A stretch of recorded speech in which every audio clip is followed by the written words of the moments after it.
teman-teman, bahwa memang orang yang tidak mampu menahan marah ya, kemudian dia cenderung bertindak terkadang berlebihan ya, kasar, temperamen, tidak bisa menahan marahnya, dan itu sebenarnya itu sedang merendahkan dirinya. Dan satu hal yang harus kita ingat ketika kita berlaku demikian, satu ketika kita akan menyesal. Sebaliknya ketika kemudian kita bisa menahan marah kita, kemudian kita bisa bertindak santun, memaafkan ya, maka Allah muliakan, begitu ya. Dan ini yang dimaksudkan oleh Rasulullah dengan wa mazadallahu bi'afin illa izzan.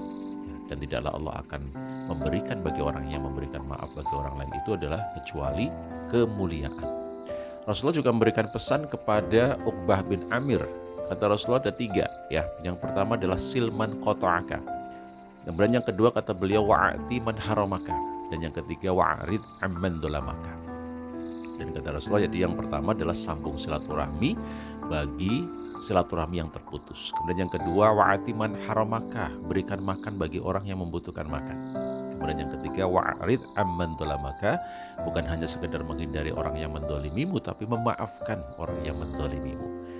Imam As-Suyuti mengatakan bahwa ini bahkan bisa menjadi sebab diringankannya hisab seseorang.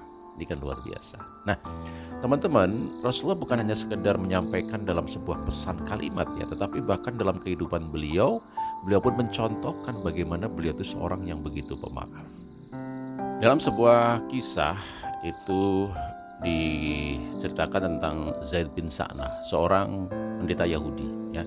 Sebenarnya dia ini adalah orang yang paham tentang kitab. Jadi sudah dipelajari karakter dari nabi terakhir, nabi akhir zaman yang bernama Muhammad. Sudah dipelajari karakter, sifatnya dan sebagainya, dan sesuai. Tinggal satu kata beliau, bahwa bagaimana dia bertindak ketika dia marah. Maka kemudian disetting lah begitu ya, satu kegiatan yang membuat Rasulullah marah. Dia akan melihat bagaimana beliau menanggapi atau bereaksi terhadap situasi itu. Maka datanglah ke majelis Rasulullah, kemudian ditariklah baju Rasulullah, kemudian dikatakan, ya Muhammad, bayar hutangmu, begitu ya. Karena biasanya Bani Abdul Muthalib itu terbiasa menunda-nunda pembayaran hutang. Maka pada saat itu Umar bin Khattab yang memang orangnya begitu tegas ya, kemudian minta izin kepada Rasulullah, ya Rasulullah, izinkan saya untuk menangkap orang ini dan memenggal orang ini, begitu ya. Dan Rasulullah SAW bahkan kemudian mengatakan, ya Umar, aku tidak diutus untuk hal yang demikian. Lebih baik kamu bertindak bijak, kamu ingatkan aku untuk membayar dengan baik, ya, tepat waktu, dan ingatkan orang ini untuk menagih hutang juga dengan cara yang baik.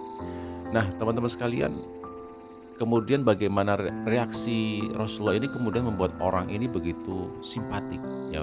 Dalam kondisi yang seharusnya Rasulullah marah saja, Rasulullah tidak melakukan itu.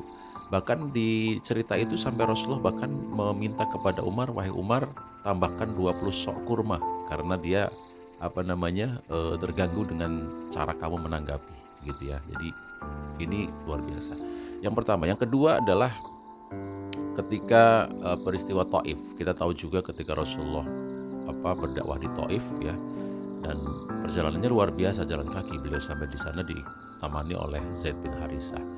Bukan hanya beliau ditolak ya, tapi bahkan dicaci maki, difitnah, dilempari batu sampai berdarah, diusir dari tempat Taif itu dakwah beliau, sehingga kemudian Rasulullah kemudian beristirahat di bawah pohon, ya di bawah pohon kurma begitu ya, digambarkan. Nah, datanglah malaikat Jibril, kemudian mengutus Malakul Jibal namanya, penjaga gunung di dekat Taif itu. Kemudian setelah mengucapkan salam, kemudian Malakul Jibal ini mengatakan kepada Rasulullah, in syi'ta an adbika alaihimul ahsabain, ya Rasulullah, kalau engkau mau saya akan timpakan 2 gunung ini kepada masyarakat Taif. Artinya diuruk itu, gitu ya. Tapi lihat Rasulullah, dalam kondisi itu pun Rasulullah kemudian mengatakanlah tidak. Bal arju ayyukhrijallahu min aslabihim mayya'budallah wa la tusyriku bihi syai'an. Kata Rasulullah, tidak. Aku bahkan masih mengharap nanti akan keluar dari tulang sulbi mereka, terlahir keturunan mereka yang menyembah Allah Subhanahu wa taala dan tidak mensekutukan dengan apapun. Artinya apa? Hari ini saya tidak mendapatkan orang yang beriman, tapi saya berharap ke depannya akan lahir itu anak-anak keturunan mereka yang beriman kepada Allah dan tidak mensekutukannya. Subhanallah, seperti itu.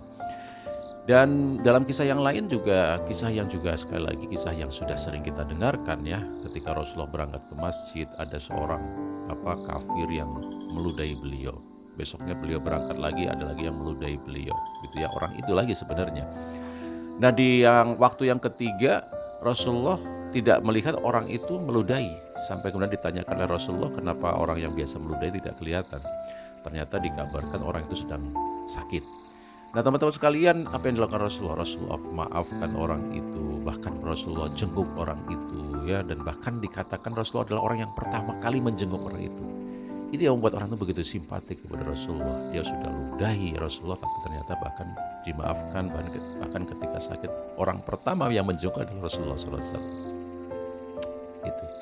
Dalam kisah yang lain, seorang pengemis buta ya di pasar Madinah, itu kerjaannya tiap hari menghina Rasulullah. Coba bayangkan ya.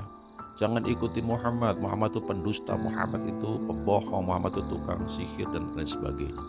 Setiap hari. Tapi setiap hari juga ada orang yang membawakan makanan untuk dia, menyuapi dengan penuh kasih sayang. Dan ini diketahui nanti setelah Rasulullah wafat, kemudian Abu Bakar As-Siddiq ingin melanjutkan kegiatan Rasulullah. Ini jadi yang melakukan tadi itu adalah Rasulullah SAW. Ya, padahal Rasulullah dicaci maki setiap hari ya. Nah, Abu Bakar membawakan makanan ingin menyuapi orang ini, orang buta ini. Kata orang buta ini apa?